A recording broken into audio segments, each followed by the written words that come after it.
So yun mga pre, good morning sa inyong lahat at welcome back sa channel ko. So ito na yung part 2 ng ating breeding ng ating betta fish. So sa part 2 na to ay papakita ko sa inyo kung paano ba magpakain ng mga fry natin, ano ba yung pinapakain, at saka ituturo ko sa inyo ang isang tekniko kung paano ako mag water change kahit napakaliit at napakarami ng fry.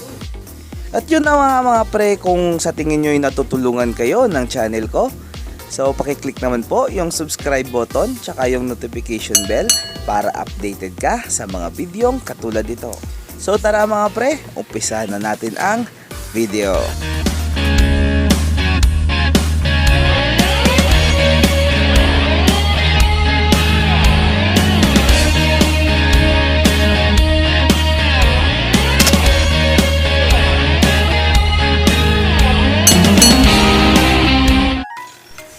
At yun na nga mga pre, free swim na yung mga fry natin.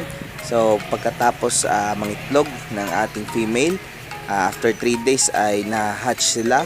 So inabot ako ng 4 days bago mag free swim lahat ng ating mga fry. So ngayon, ika 5th day ay magpapakain tayo. So tara, samahan niyo ako. So yun mga pre, baka magtanong kayo kung bakit inabot ako ng 5 days bago magpakain sa fry ko. So wala naman po kasing distinct na oras kung kailan kayo magpakain. So yung tinitingnan ko kasi ay kung free swim na ba lahat ng mga fry. Kasi nung nakita ko lang after 3 days yung mga fry natin ay free swim na yung iba, pero yung iba hindi pa. So hindi muna ako nagpakain. So yung mga pre, dahil free swim na yung ating mga fry, so magpapakain na tayo. Meron ako ditong BBS, so hindi ako magpapakain ng BBS ngayon para sa mga hobbyist natin na hindi ka afford bumili ng BBS. So ito, papakita ko sa inyo kung paano ko piniprepare at pinapakain yung itlog. So yung mga pre, maraming paraan sa pagpakain ng itlog. So yung paraan ko ay gumagamit ako ng BBS net. So tingnan nyo, so ilalagay natin yung ganito lang karaming itlog. So kung kaya nyo medyo maliit pa dyan, so okay lang yun. Kasi first food pa lang naman. So yan, ilalagay ko dyan yung net. Tapos isasawsaw ko yan dun sa mga fry natin. So warning lang mga pre, so ingatan nyo. So dahan-dahan lang yung paglagay natin hanggang mabasa yung itlog. So yan. So kung nakikita nyo yung pigments ng itlog ay halos hindi makita na sa tubig. So yan. So tutunawin lang natin yan. Tsaka yung BBS net na yung bahala na mag-pulverize ng mga debris ng itlog. So siguro tayo na makakain yan ng ating mga fry. So yan, dahan-dahan lang po. Huwag masyadong excited kasi baka mag-RIP yung ating mga fry. So yung mga pre, tandaan nyo sa pagpapakain ng ating mga fry, so konting-konti lang, yung tama-tama lang na maubos nila sa isang araw. So sa paraan ng pagpapakain ko, ako ay nagpapakain sa mga fry once a day lang muna sa loob ng 5 araw. So after ng 5 days, so doon ako magpapakain ng twice a day. So isa sa umaga, isa sa hapon, so depende sa available na time ko. So yun mga pre, lagi nyong tandaan, wag nyong galawin yung tubig na madidisturb yung ilalim ng ating breeding tank. Kasi pag na-disturb yung ilalim, yung lahat ng mga dumi dyan at umakyat, so tataas yung ammonia at panigurado mga pre, back to zero kayo, failure ang breeding mo.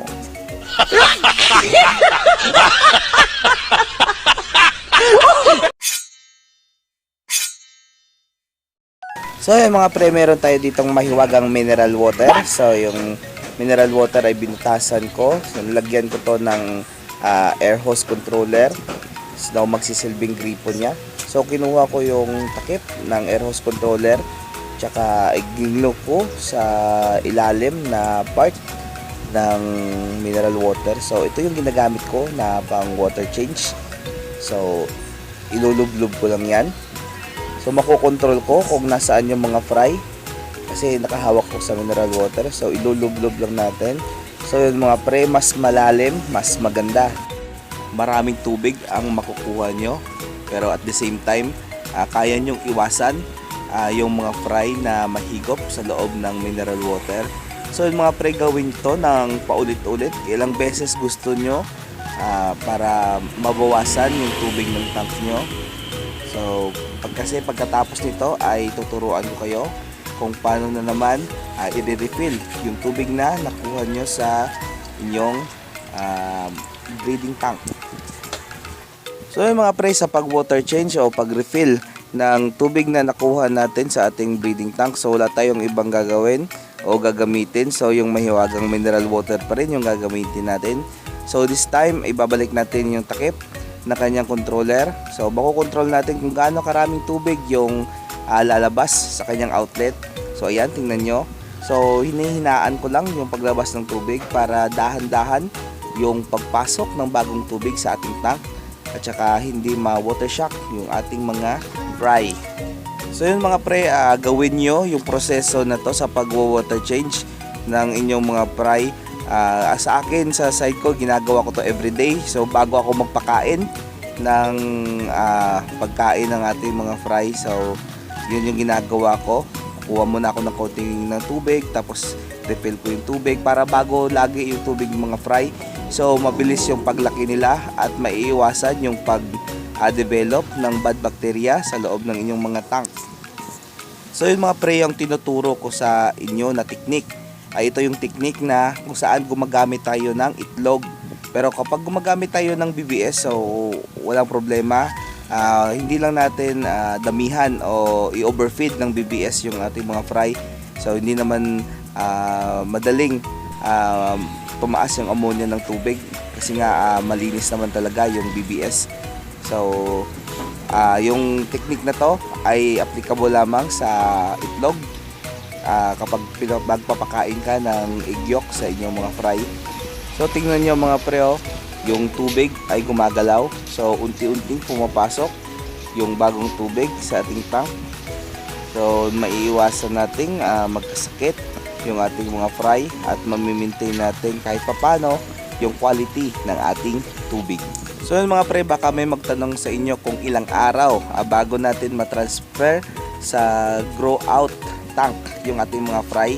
So kapag ako'y nagbe-breed sa bahay, so tina-transfer ko ito for 7 days to 10 days. So yun yung time na pag-transfer ko. So dito ay dahil malayo yung breeding area natin sa ating pet shop, so hindi tayo makapag-transfer ng ating fry. So wala tayong magagawa. Hihintayin natin na ma-fully develop yung mga fins and tails nila bago natin ma-transfer ng paunti-unti doon sa ating grow out area sa aming bahay.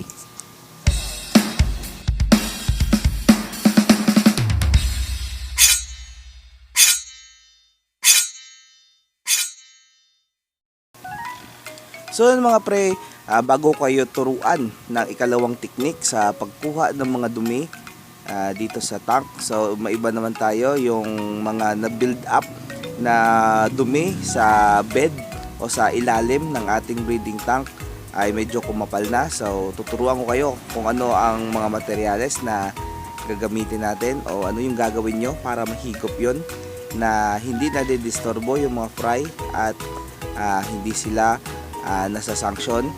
So bago ang lahat, gusto ko muna i-shout out sina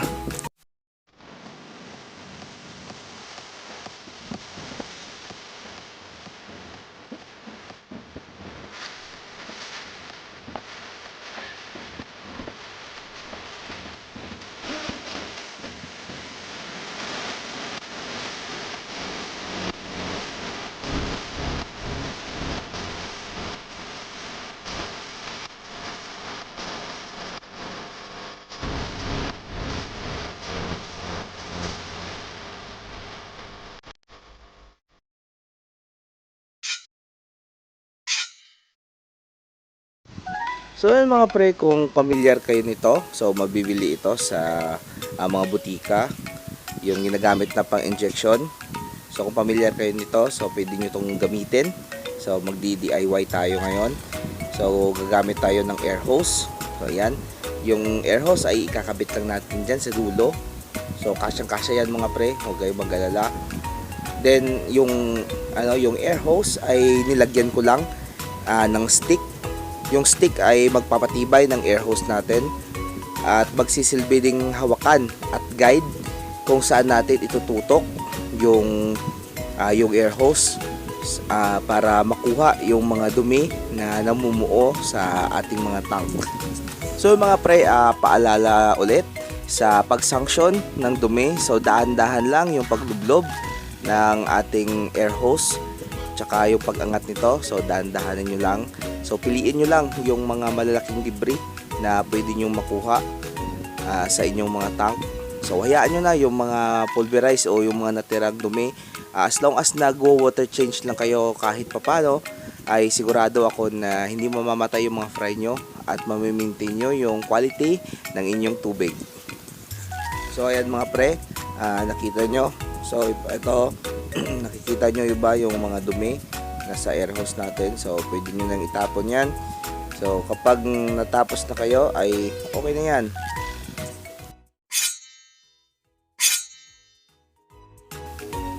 So yun mga pre, maraming salamat sa panonood ng video ko. So sana yung mga tips ko at yung mga technique na itinuro ko sa inyo ay magamit nyo, na makakatulong yan sa pagpapaunlad ng inyong kakayahan at ng inyong abilidad sa pagbibreed ng mga ornamental fish, lalong lalo na yung betta fish na to. So yun mga pre, kung ikaw ay bago pa lang sa channel ko, so pakiclick naman po yung subscribe button, tsaka i-click na rin yung notification bell para updated kayo sa mga bagong video na katulad nito. So mga pre, maraming salamat. So hanggang dito na lang muna yung video natin. So God bless us all and bye-bye.